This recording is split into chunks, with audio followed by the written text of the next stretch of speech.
Hello and happy Wednesday. It's June 5th, 2019, and it's been a week since I checked in with everybody on my I quit smoking journey. I made it another week. The first week I checked in every single day, and now I'm checking in on a weekly basis. I think that that's pretty good news. It's a good sign. I made it another entire week without having any nicotine at all.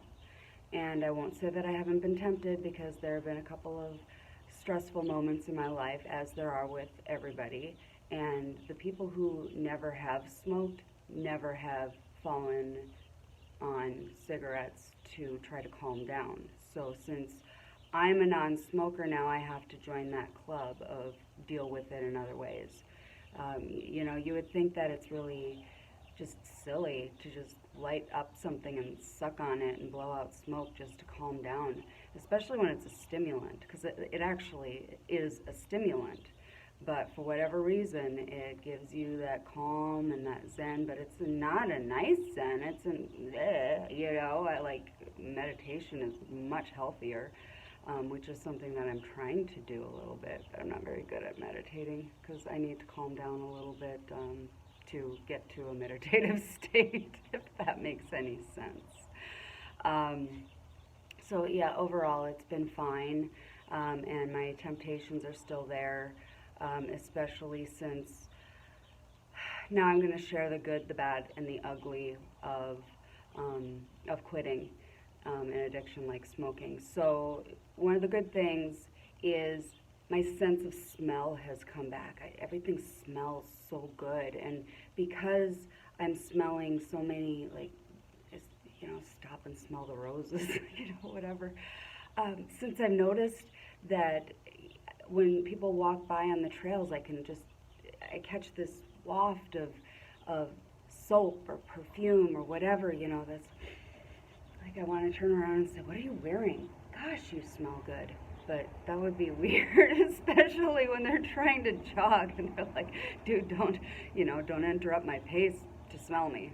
I think that I might get looked at funny for that. But yeah, the sense of smell is coming back, and so that's a good thing. And with that, I wonder, how bad did I smell before? If I can smell everybody else, they could probably smell me. And I was really one of those closet smoker. I don't want people to smell me or know that I'm smoking and dirtying up my clothes and my hair and my breath and my hands. So I was a hand washer.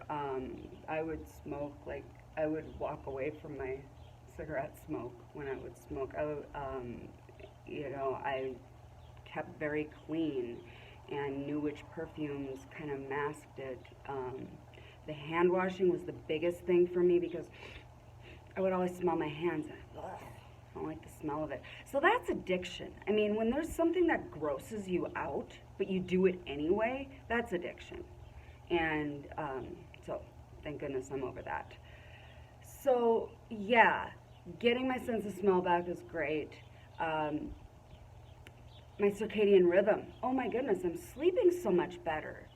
And I fall asleep, I sleep through the night, I wake up in the morning refreshed, early to bed, early to rise, all those things. I've always had a sleep disorder. I mean, way before I ever started smoking, I've always had a sleep disorder. So I assume that keto has probably helped me with a lot of, well, I know that keto's helped me with a lot of that. Regulating my hormones has helped me with that, learning which supplements, things like that. But this non-smoking thing has been just kind of like another step in getting my circadian rhythm in order, and I feel really happy about that. So I want to brag that one up big because for me that's a huge big deal. Yeah, I didn't get a lot of the smoker's cough, a little itch in the throat, all that stuff, but that was kind of a non-issue. So I wouldn't say that was better or worse. But I feel I would get kind of heart racy before, and I always blamed it on caffeine. Of course. You want to blame it on everything but the thing that causes the problem. So I would blame it on caffeine. Oh, I had too much coffee to drink. No, actually it was from the smoking because I don't have that anymore. So those are all of the good things. So now we're going to talk about some of the bad things, because nothing comes without consequence, even when you're doing something to better yourself. Sometimes there are downsides to it. And one of the first things I noticed is I have lost my mommy mouth. Oh my goodness. I need to work on getting that back, because the expletives are coming out of my mouth a lot more frequently.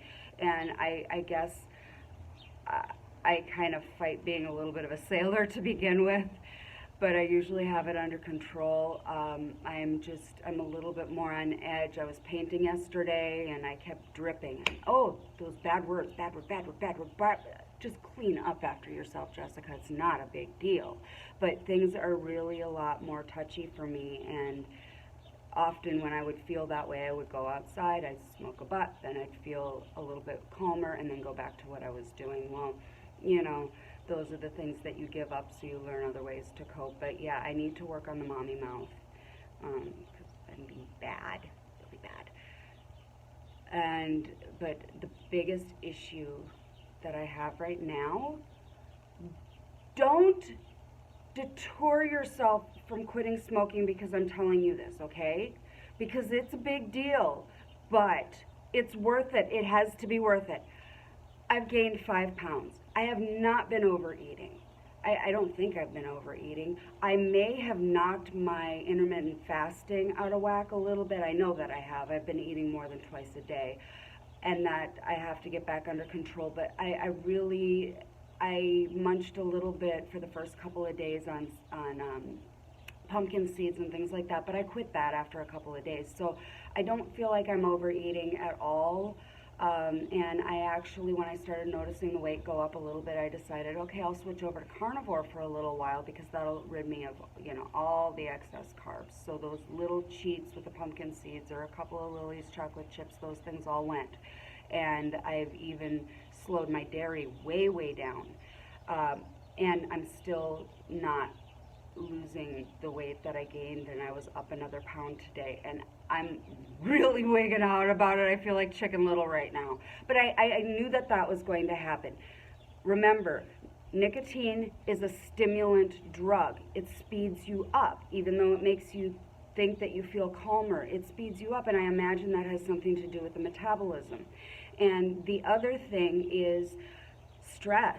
I feel stressed out a lot more quickly, and so I'm kind of on a hair trigger a little bit, and I think that's bothering my cortisol levels and all those other things. But I have to believe that it's going to balance out, because I'm doing something ultimately good for my body, and I think my body is going to start realizing that and get itself back on track. But in the meanwhile, I am wigging out a little bit, so I have to think about some biohacks and things like that. I've been out on the trails more to try to compensate for that, get my metabolism going, exercise more than I have been so far. I don't know, maybe I'm building muscle, and that's why I'm gaining weight. I don't think so, though, because I'm not exercising that hard, but I am exercising more. So, what are you going to do about that? Sometimes there are temporary consequences to ultimate gains, and I have to believe that that's true, and it will turn back around. So I'm exercising a little bit more, and I've cut out all the junk, even though I didn't do much junk to begin with. I'm trimming it back even more. I don't know if carnivore is the thing that's helping me or not, though. So my next step is to experiment with some dark leafy greens again, because I don't have oxalate issues that I know of. I've never known myself to respond poorly to the dark leafy greens. So I'm going to switch it up again and do a couple other biohacks. Maybe I do some, not carb cycling. I'm not saying carb cycling, but maybe do a veg heavier day and then a meat heavier day, or 3 veg heavy days and then 3 meat heavy days. I don't know. I'm going to do some experimenting and trial and error and see if that makes any difference. And I'll definitely report back on that, because whether you're quitting smoking or you're just at a stall, sometimes those experimental hacks can prove to be beneficial, and sometimes they don't work. So if it works for me, I want to share that with you, and if it doesn't, I'll say, you do you. You do you. Because everybody's different, but this is how it worked for me, plus or minus. That's it for today. I am on my way to the farmer's market. I'm going over to Sun City today. In the summertime, they have it indoors, and I've never been to the indoor market, so we'll see how that goes. Maybe I'll pick up my phone and do another little live and show people what I'm looking for. I hope I find duck eggs, because I swear I've been looking for duck eggs for a year now, and I know they're out there, but they're either sold out or the ducks are in a bad mood and don't feel like producing, or I don't know what, but I need to find those duck eggs. So that'll be my mission for today, looking for duck eggs, and I'll report back on that. If I find them, I will probably do some big live celebration, because dang it, I need to find those duck eggs. And if I don't, I'll stop at the Asian market on the way home and get some quail eggs, because opposite of duck eggs, duck eggs, quail eggs, but I like to experiment with the eggs. So that's the agenda for today. I hope everybody's having a great day, and if you quit smoking, stick with it. If you're not ready to, that's okay. You have to be ready. Nobody can tell you when you're ready. You have to tell yourself when you're ready.